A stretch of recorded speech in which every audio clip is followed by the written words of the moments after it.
start because for us it's weekend, but in Israel it's a working day. Probably Mr. Dan has 15 classes today. Well, it's good that I don't have to drive to give these classes, you know. I just click and I start my class.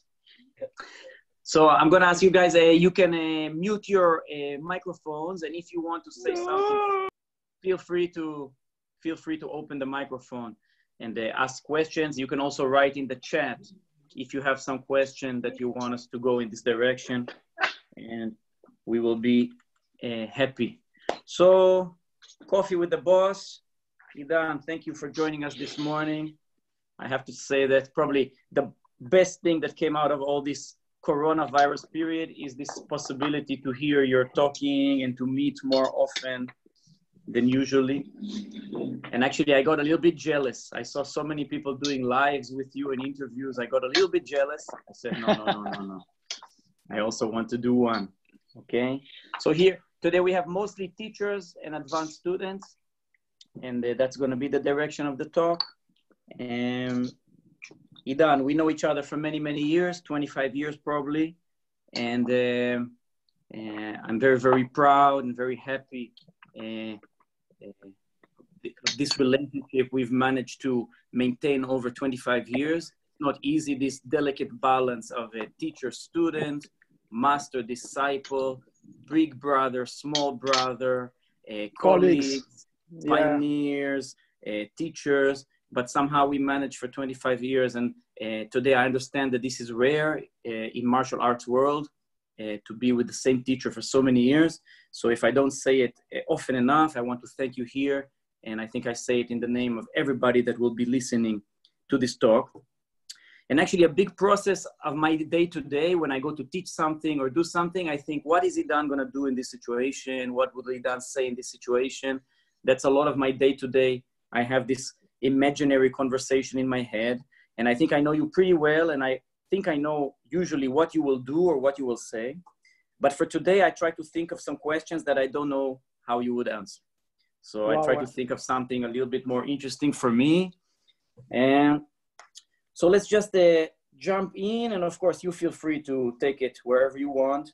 And before we talk about instructor courses and methodology and all that, we say that a good general was always a good soldier. And lately we've been laughing a little bit about this concept of we have instructor course, but maybe we should have a student course, how to be a good student. So you've had thousands of students over the years, and I want you to talk a little bit, what are the qualities of a good student or of a great student, in your opinion? I know that you're a good student. Talk a little bit about that. So, well, I think there's two kinds of students. If I separate it, you know, very rough, I think there's the ones that we call autodidacts, and the ones that they are more like followers, and they both can get to the same level, okay? And there is a mix also between them. Like there's no one is 100% autodidact and no one is not 100% follower. And a good student first, I think he have to understand which kind he is and where he's the best, where he gets the best out of himself, you know. And let's say for me, it took me a lot of time to understand the balance. How much should I follow and how much should I observe and learn myself? Anyway, I believe that to get to really high level is, even as a follower, there's this point that you have to stop and look all the baggage that you collected already and to say, okay, now let's see what I have here and what I do with it. So you have to have this overlook of things that the autodidact all the time have. Like if you are the autodidact all the time, you look, what are the tools that I do have already and how I use them to learn more.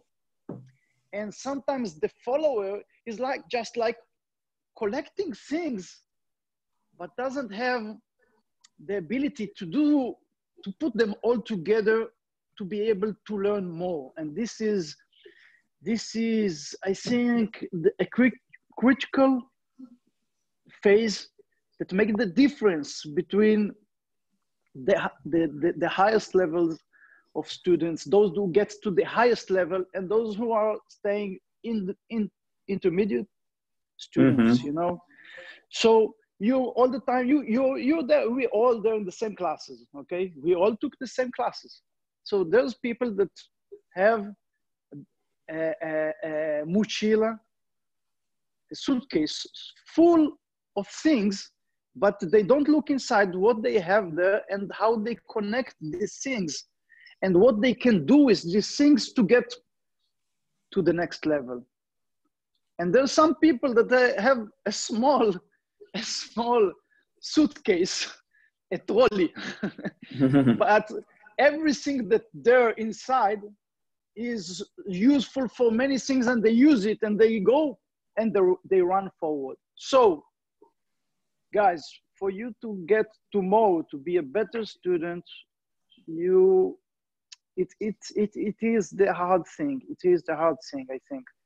This is, some people have it as a talent, and some people have to develop it and learn it. Everybody can get there, but you have to, first you have to acknowledge that there is this barrier between the knowledge that you have and your ability to use it to get to the next level. So there's way to train it, but I think it's the next topic. Wow, great answer. See, already it was worth it. That was great. And I think connects to this something we talk about, that when we started, there was no internet, no YouTube, no information. So sometimes we had to look more inside. And today, sometimes there's too much information that maybe it's it's an overdose sometimes of information out there. Too much. And I think those guys who had one video cassette and saw the same game 1,000 times and analyzed things, had to analyze things because they didn't have the information. Today, they are for sure better teachers. They are for sure, but they had in the process of learning and observing the tools they have to get to the next level. So yeah, sometimes, yeah, this is one way. Put you in a difficulty and then, yeah. Okay, let's go to the second subject. You know, everybody knows that you're the student of Mestre Daniel that brought Capoeira to Israel. And you said many times, Mestre Daniel was your inspiration for the atmosphere, for the expression, for the community. Yeah, I love this sentence that you say that when you walked to his class for the first time, you found the art inside the martial art, because you were doing a lot of martial arts before that. But you had another teacher that was very influential, especially on the methodology and the development of your teaching style, which was Eli Avigzar, the founder of Krav Maga. Yeah. And I don't know, maybe talk to us a little bit about how this process of legalizing the instructor course and legalizing Capoeira in Israel and analyzing with Eli Avigzar. Tell us a little bit about this process. Okay, so first my connection with Eli was when I went to the army. I was selected to be a Krav Maga instructor and physical education instructor, which is something very rare. You need a lot of luck just to get there. Anyway, it was a school for me. You know, I was in the University of Physical Education, getting classes all day long with the best lectures, best teachers. Anyway, he was a volunteer. How do you say miluim? Reserve. He was already older. Yeah, he was older. He was volunteer to give this instructor course for these young guys, young soldiers that did the Krav Maga instructor course. And he was a volunteer because there were too many people. They had to divide to two classes to do groups. Anyway, I was lucky. He chose me to be in his team. And we had like 6 weeks intensive with him. 6 weeks intensive, I mean intensive, 8 in the morning till 8 in evening, and all day long, like army thing with him. And in this 6 week, the connection was between a soldier and the commander, but I became like one of his favorites. And I think, connecting to the previous question, how to be a good student, you know, a good student, he knows to get the best out of his teacher. You get there, you show your discipline, you show you're anxious to learn.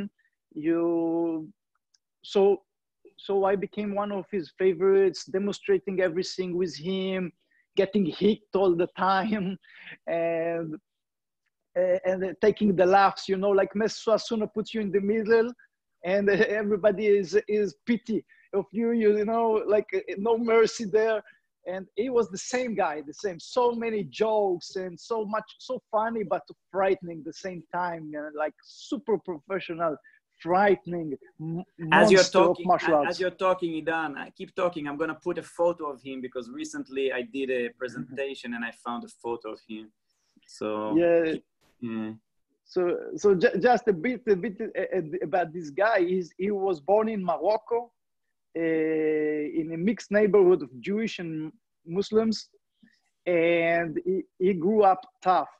You know, I talked about malandrage with him. I told him capoeira is all about malandrage. The fighting. How do you fight in capoeira? No, it's all about malandrage.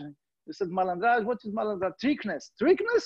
You know nothing about trickness. Brazilians doesn't know shit about trickness. Can teach everybody about trickness. You know, Idan, I've never got out of my house without at least 3 white beans in my pocket. White beans? This is malandrage? What are you going to do with white beans? You're going to throw someone in the face and kicking in the groin? No, you stupid, Idan. When I was fighting in the street, usually it was 10, 20 people running after me. When they caught me, and I was skinny guy, 10 years old, they put me on the floor, start kicking my head. I would put the 3 beans in my mouth, and I gonna split them out and said, "Oh, my teeth, you broke my teeth." And then they would leave me alone. This is malandrage. You see his picture on the screen? You see? Yeah, I see. Yeah. So he was quite a character. One side, he was like the perfect master of martial arts, you know, that tells all the stories with moral stories and metaphors and great life experience and wisdom. On the other side, he had, you know, like James Dean in the old movies, putting a packet of cigarettes here. Yeah. Yeah.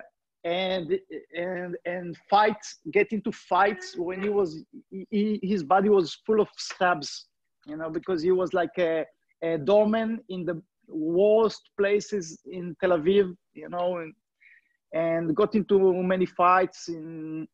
But when I met him, he was already in a phase, he was changing a lot. But he had a very technical eye. Yeah, he could analyze anything.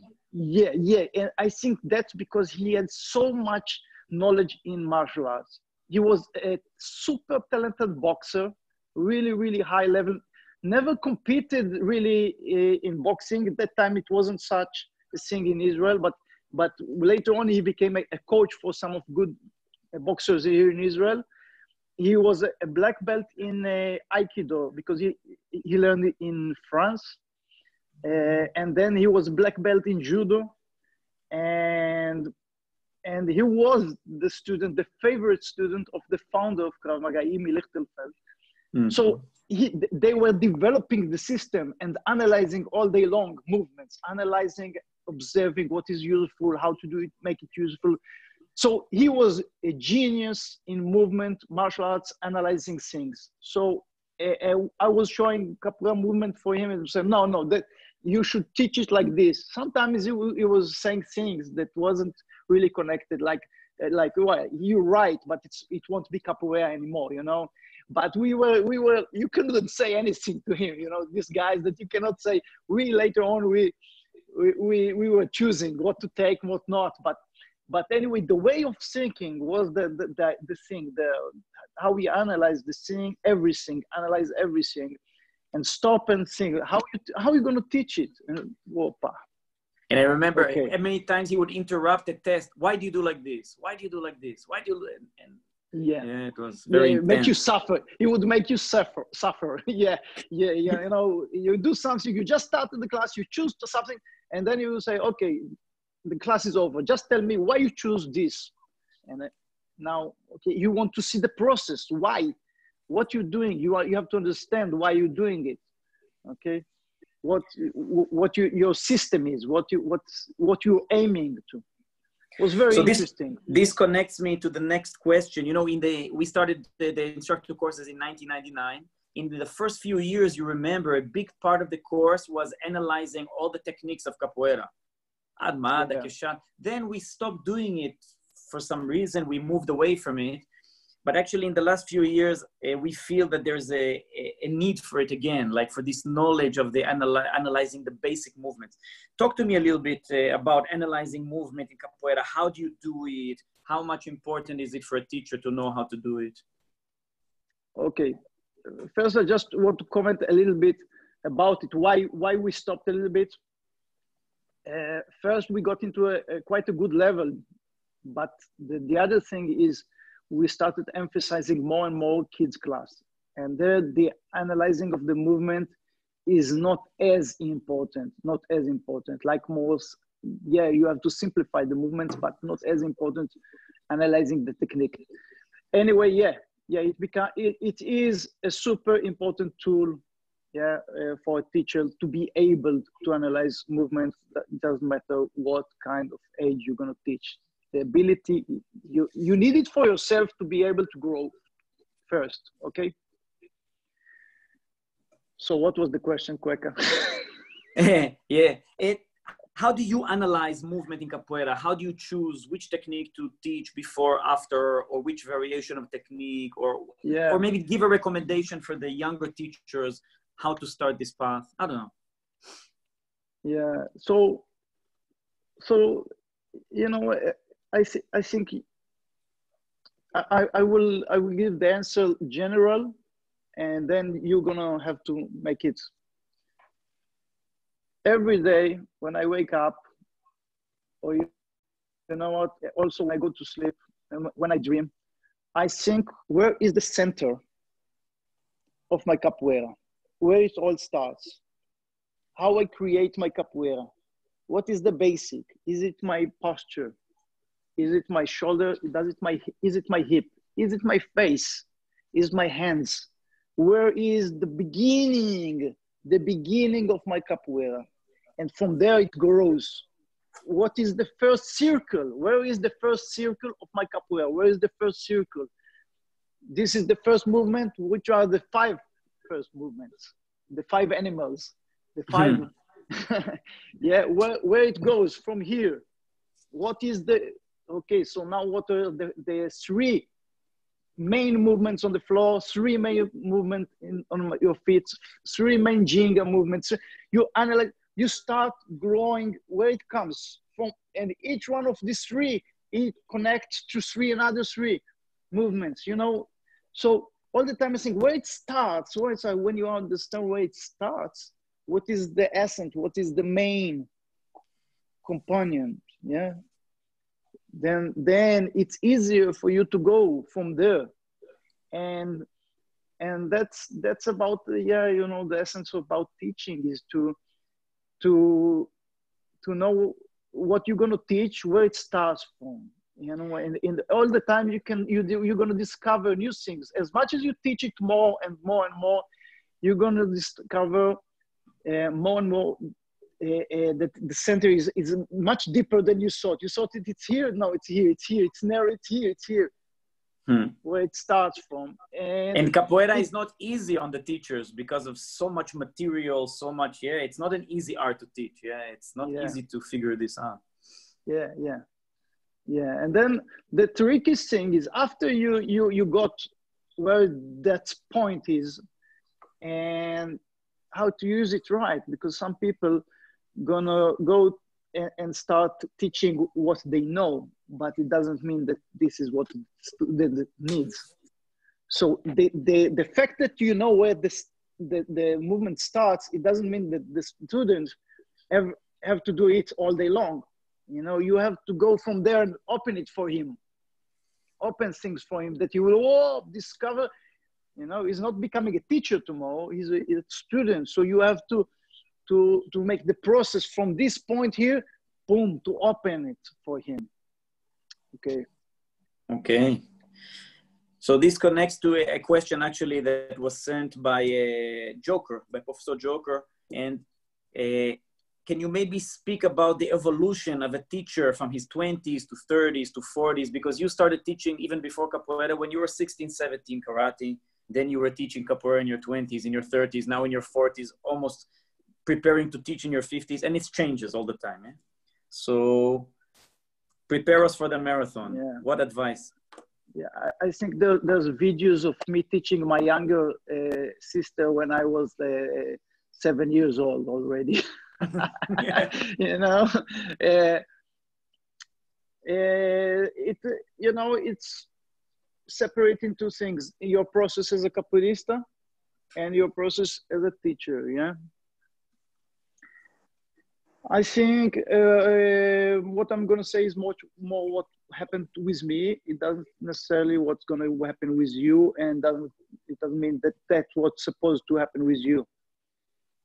But for me, as I started capoeira, I saw the kicks, you know, the helicopter kicks that you just, I was, wow, I think I can do it, because I had my background in martial arts, and it was so beautiful for me. Today I cannot say it. Today for me it means a show in Papagayo. So that time for me it was wow, this is capoeira for me, you know, wow. And partly because I connected with it. I think I told myself I can do it, so I like it. And at the same time, I was admiring the guys that did Macaco. Wow, es dobrado, what is it? I don't understand what I see. Wow, it's craziness. Okay. So the process was very, very naive. I started with just having a partner to have a nice show, going to a Brazilian party and getting there in the middle and doing a show, pop, kicks, and everybody was greeting, wow, they're gonna kill each other, and we had so much fun, you know. And then later on, I got into the acrobatic, the floreos. It was a new world for me, you know. And then one day I saw an Angola game. Wow, what is it? And it was so exotic. So I started in the same time researching the Angola thing. So I had the process that today when I see myself as a teacher, I want my students to have this process. I try to put them into a process that they go, when they're 5 years old, they play around.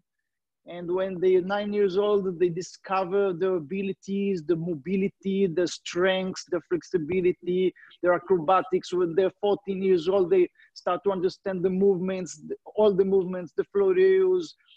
16 years old, they fight and they dance. And 18 years old, they start, you know.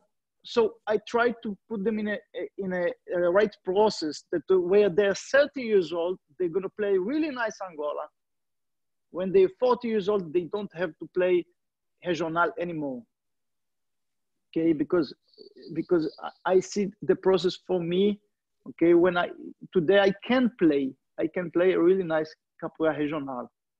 Okay, I can play, but if I'm gonna catch everybody in the game, it's just because they respect me a lot.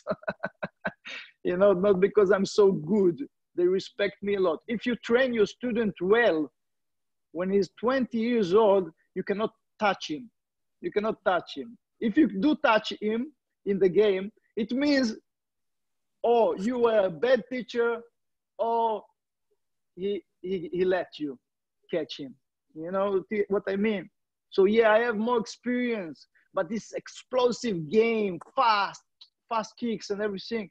So I can give him a class there, teach him some ideas. If he lets me express myself, yeah, it will be nice.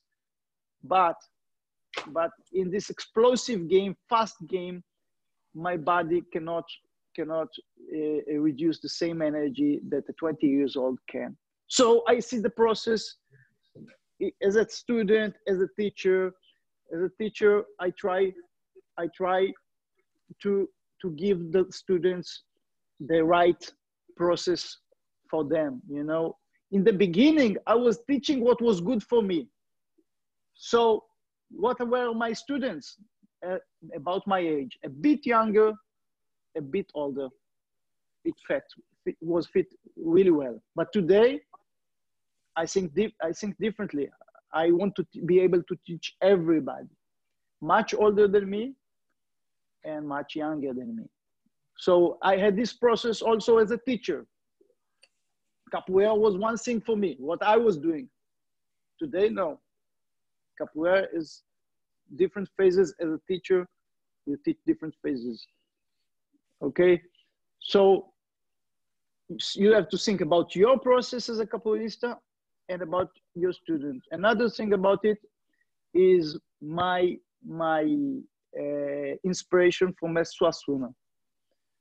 Mestre Suassuna, when you go to his academy, whenever you go there, I think if you go there in 20 years, doesn't matter when, you're gonna go there, you're gonna see a new generation. You're gonna see the diamonds that waiting to be crafted. I don't know how you say it. Yeah. You're gonna see it. You know, his latest product. You know, yeah. And this is something that is giving inspiration for me. You know, so I do teach. I mostly teach even kids 5 years old, but every day I have this group. They are in my academy every day. They have the key to the academy. They are with me all the time. Every evening they go. We meet there and we walk, and I walk with them. They are in the phase. Some of them in the phase that just need a small push, like we say that to the line. Just a small push, and some of them are already. Ooh, I can go away, and they're gonna continue. So yeah, this is part of the process of being a teacher. I think I don't want to be caught without this next generation. You know, this next product that you're working on. You know, it's very sad to see the academy there's no future. There's no future. Okay, nice, so guys, nice. this is inspiration I got from Mestre Suassuna. You go there, you're gonna see the next generation. Guys, think about it, because many of you say, okay, it's a bit different subject already, or it's easy to have this first generation. It's easy. First generation of good students, good teachers. Everybody have it. Everybody. Let's see the second. Let's see the third. Let's see the 10th. This is difficult. This is hard work. This is really a teacher, a leader that brings another generation. They push them the line. Don't think of this student that trained with you 10 years. He's not coming to the academy. He's doing his own thing. No, I'm happy that he's doing his own thing. You imagine me on Quacker's neck today, just bothering him? No, Go, do your thing. I have a new generation to bring there, you know, a new generation to bring there. And then, you know what it's going to do to capoeira? Wow. Go ahead, guys. This is the mission. Bring the next generation to the high level, the spirit of capoeira to be there, you know. Wow, Idan, great answer. So connected to this, to creating your next generation, you used a lot with us activities outside of the regular classes, hodas, shows, lectures, performances, hanging out. How important is this? Because sometimes people think that to be a capoeira teacher is just what you do from 5 to 8 in the academy, Yeah. but actually there's a lot of work around, yeah? Kweka, telling you the truth, I'm struggling with this. This is the one thing that I'm really bothered with him all the time, because, you know, the last 15 years, I'm a father. It became very different, you know, that the time that you were there with me all day long with me, traveling, going from Hoda to Hoda, from a show to a lecture to, you know, it's very different. It becomes really different. So I do stay every day in the academy. I'm there with the students every day in the academy, but I don't go as much as I used to and as much as I wanted to. So I bring things to my academy, happening in my academy, guests coming to my academy. There's a grill barbecue in my yard, and we're gonna do music after the training. So there's a lot of activities, but it's not as intensive as it used to be when I was younger, you know, but I all the time think about it, and I'm trying to find the way to keep the energy, the energy of capoeira. The energy of capoeira is a lot about community. You know, for me, if you ask me what capoeira is today, I tell you first, it's community. I have my small community, it's circles. You are in the big community of my circles. I have a lot of circles. I have my inner circle that are there with me every day. And I have a circle that are with me twice a week, circle that once a week, circle that once a month, and circle that I meet in Zoom meetings once a year. So, for me, it's about community. So I have my students, my inner circle, that I keep it like community. We meet a lot. We do music. This how capoeira really feels like, you know, that we meet and we do capoeira. We do just the music. We talk about capoeira. We analyze ideas in capoeira. We talk about philosophy a little bit in capoeira. So, yeah, this is the same. Nice. Okay, I hope the younger teachers got this inspiration. Yeah. So now I want to go a little bit to the dark side. I know it's not popular. We're living in times where it's not popular to talk about the negative, but sometimes we learn also from the negative. So we're going to do it very light. So I remember distinctly when I started learning with you, you were very young. I think you were 22, 23, yellow belt. And many people in capoeira world were saying that you should not teach, that you're too young, you don't have a high enough belt, you're not Brazilian. I remember you having even arguments and fights with different people in capoeira world. And I don't know if you remember it, how you remember it, but what is the lesson here? What can you tell people about this? I know till this day, I'm very careful. I never tell anybody you could not do something, because I remember your experience. I remember this experience with you where people told you cannot do, but imagine if you would listen to them, what would happen, yeah? So yeah. Tell us a little bit about this. So, yeah, I had a talk that was put in the YouTube with my inner circle about it. You know, you can find it there. But yeah, shortly, briefly, it's a lot about your passion. It's all about your passion. When I started teaching capoeira, it was inside. I want to teach. I want to give back. I want to share my knowledge. It was a lot about it. I saw in my mind how I create my students, how I have my family, my inner circle. I saw it was here. It was here. I saw Cueca becoming my friend, my colleague. I just opened the door to my car. Hey, you need lift to the capoeira class?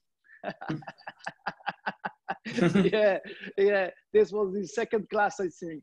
His first class, he was second class. I saw him on the street. I opened the door, and I in my mind, I saw him already. Maybe not in Moscow, but I saw him. Yeah, part of my circle, part of my life. You know. So when you have this feeling, yeah, I want to teach. I have something to teach. Okay. Then this is the I think the most important thing. Then just you have to remember, it's a process. Learning capoeira and teaching is a process. You never really stop learning it. You know, you never stop learning. I'm learning every day, capoeira and teaching. So you got in when we decided you're gonna start. It's good. It's time for you to understand. It's like you had this decision, so it means that you decided to get deeper into capoeira and deeper into teaching. That's it. That's it. You just and it's like saying something. You know, tomorrow I'm starting a diet, and now you committed. You know, I start teaching. It means that I'm committed to learn how to teach and to learn more and more and more about capoeira. You know, to be able to do well what I'm doing, you know, to get respect, acknowledgement, what we all live for, to be acknowledged for our efforts, you know. So you have to do your best. You know, if you don't do your best, you're not gonna get the acknowledgement from your community, from your society. And then you're going to say capoeira is not good, but no, guys, not capoeira. You're not good for capoeira. You're not learning and how to teach capoeira and how to do capoeira, and that's why you're back. You know, so you decided it's great. It's great. It means that it's there in your heart.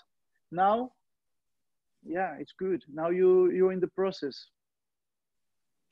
You know, in the last 2 years or 3 years, it's something that only in the last few years, when I travel around the world to some events, there is always one person that comes to sit on the bench next to me in some break. And he's like, oh, you know, my teacher doesn't support me, and my group doesn't give me anything, or capoeira doesn't work in my country. And I never know what to say to these people, I have to tell you. How do we help these people? Yeah. You know what? When I was younger, I was, you know, like, come join me.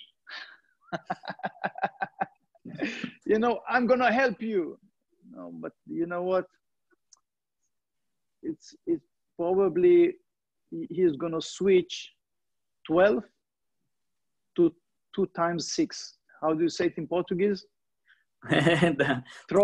Trocando 12 para meio dois de, dos, de meia. Yeah. Mm-hmm. Okay, you switch 12 into twice 6. Okay, so let me tell you something. Being part of Cordaudio, it's not all roses.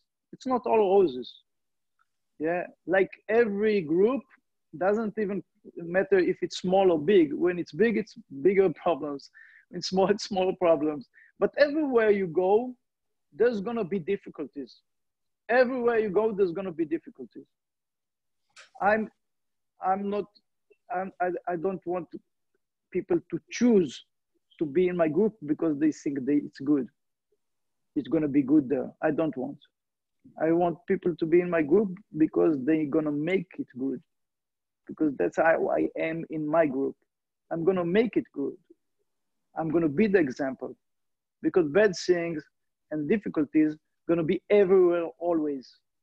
So when this guy comes to me and tells me, oh, man, I'm telling him the truth, and the truth is he doesn't want to hear it. But you know what? It's reliability. It's like it's reliable. No. Yeah, reliability. Reliability. If you tell him, come with me, no, go. It's interest. But I tell him the truth. The truth is you have to make it. You have to make it better. But yeah, sometimes you see people, the master or group abuse them, badly, I don't know, really, it can happen. Yeah. And then it's hard if I have to tell you, wow, my friend, I do my best not to say it, but sometimes I say, wow, it looks like an abuse, but you have to see both sides. Sometimes he puts it to you as if it was an abuse, but when you hear the other side, you see there's a talk there, there's, and people gonna tell you what they want to hear from you. So I have a lot of experience on this thing, and I try to show my colleague there, there's two sides, and you have to be mature. You have to do your thing, inside your group, and most important for you to know, guys, it's a bit more complicated. It's not black and white. That's it. Nice. Okay, we're finished with the dark side. Let's let's go back. So I almost stopped with the coffee and went to a wine. Yeah. Next time. Yeah, I wanted to do it in the evening, but I know you're gonna be working. So almost last question. One before the last is man, I have to tell you, how do you keep yourself motivated through the years? I will be honest, there were a few times where I lost motivation, but I've never seen you lose motivation, not for training and not for teaching. And a lot of people are asking me about motivation lately. What do you recommend to people to keep motivated? When I look back on things that motivate me, then I get the answer. If my motivation was to do a new flip, then probably today I wouldn't be motivated. You know what I mean? So when I started, people ask me, how are you motivated all the time? So I started analyzing. Let's see what were the things that I was motivated to. So again, going back, kick fast, I saw myself doing it. Macaco, esdobrado, quebra-mola. You have to be humble with your wishes. You have to be humble. Something that you can reach there. Goals, small goals, but attainable goals. Like what you teach to your students, you have to be to yourself also. If you say, I want to be, and it's not reasonable, then you lose motivation. You have to put to yourself small goals that are attainable. Okay. So when I look at myself, so what I'm motivated today, I'm to play conga, to do handstand, and so to do a new kind of ginga. So it's not to do a new flip or to kick faster, or all the time and it's not one thing always. It's few things in few different areas that sometimes you walk here, you knock on the door, and it's not going to happen. But at the same time, you have another project that's going to you're going to go forward. So working on different areas. Yeah, working, but consistent work. Mm. You know, I believe in every day to work a little bit every day to put there, and then one thing is gonna happen, something gonna open for you, and yeah, there's much more about it, but this is what I want you to know. Okay, Now, it's a place to start. Great, yeah. Idan. So just to finish this talk, this was another question sent to me by, I don't remember the name, sorry. But it's good to finish this. It's one of these questions always asked at the end.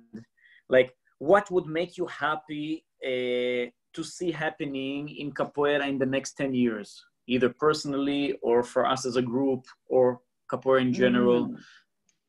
Very nice question, you know, and it's something that when I look at the general picture, which is the world, not the capoeira, but the world, it's very difficult to happen. You know, I would like to have peace in the world. I would like to see enlightened people. I would like to see people, free people, liberated people. I would like to see motivated people that are recognized for their efforts. So it's I think the world is going to a better place. When I started capoeira, there was much more dark side, and I see today it's much better, you know. But still I see a lot of small people that control small people and brainwash students, and you know, it's easy to see it on, it's like religion, you know, that people will hate another person just because he believes in different praise or whatever. So I would like, for capoeira, I would like to have this enlightened people leading capoeira in the world. You know, I would like to have this this liberalism, and people will be acknowledged for their efforts, not for their belonging. Okay. Mm-hmm. So and people not be manipulated, and you know, people ask me what I achieve in my community. This is the thing. Through capoeira, I would like to influence people. I would like to make a better community that will make people choose better leaders, to show them a better leadership, that later on, when they go to vote, they're going to choose better people, not strong people, not because he's strong, not because he liberates you. Yeah, I want people smart that want to be liberated to do things and to think by themselves, and not to be controlled by strong people just because they're strong and frightened you. So this is a small goal, how I can influence my small community, maybe in the future the whole world. So yeah, this Great. Wow, that was better than yeah, we could even expect as an answer. So guys, last week Mestre Idan launched his website with a lot of mini classes and information about capoeira, samba, percussion. This is the website. If you want to bring Mestre Idan into your living room, this is part of his way of being able to spread his knowledge and his philosophy. I know it's a project that's been going on for a long time. Finally, there's some good guys in the academy helping you bring it out. It's so good to see. I personally watched all the videos. So, and it's going to be, it's like just the beginning. We put now, I think there's 150 videos, and it's gonna be, you know, endless.